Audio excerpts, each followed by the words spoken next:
You're taking a pause on your goals or kind of scaling back on your goals for December, that you make sure that it's an intentional decision and one that you actually want to be making and not just one that's happening by default because it's December. I was taking class yesterday and she had said that a lot of people consider December like a throwaway month. And I remember actually when I was business coaching and even in health coaching, a lot of people do kind of talk about it that way. It's December, it's the holidays, we have too much going on, we have events and all the things. So like I'll just start over in January or like almost as if it's an impossibility to carry through with like taking care of ourselves and making ourselves a priority, or maybe it's business goals, whatever it is, because it's the month of December. And I wanted to make this video because I think that it's totally amazing and fine, of course, not that my opinion even matters, if we do want to scale back and be really present and take more time with our family and friends. I think the holidays are an awesome time to do that.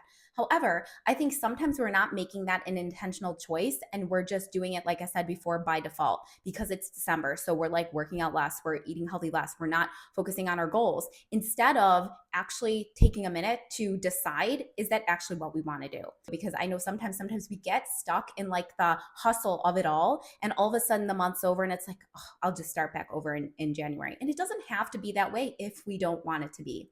And I'm not bragging by any means, but I still continue my workouts. I still continue eating well and taking care of myself and still working towards different goals I have, even though it looks a whole lot different than it does the rest of the year. And I only say that to say you can too if it's something that you truly want to do.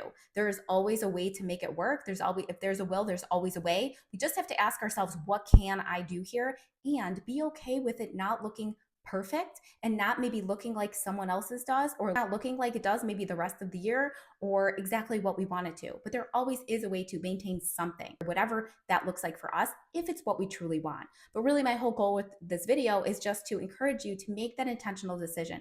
Just know that we have so much choice in what we do with every single minute, every single hour of our day. And sometimes if we aren't paying attention, it's really easy to like give that away to the busyness, the craziness of just life. And sometimes those excuses in our brain that are starting to go crazy and say things like, it's December, things are too busy, we can't do this right now, we'll just start over in January.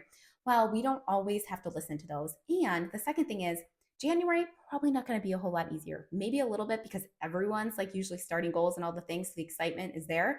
But February, life is going to be back to lifing and it's going to be challenging again. So I feel like sometimes the craziest times are the times to get started, even in the smallest way, with our habits and goals. Because when we can start to build up momentum and maintain things, even if it's the smallest thing, in the craziest times, we know in the slower times that we got that. So I hope this was helpful in some way. If you have any questions or any other video topics that you would like me to cover, definitely drop it in the comments. If you have a goal that you're working towards, if you have something you're trying to work through and would like support, that is what I help people with as a health and life coach. Book an individual session right at the link in my bio.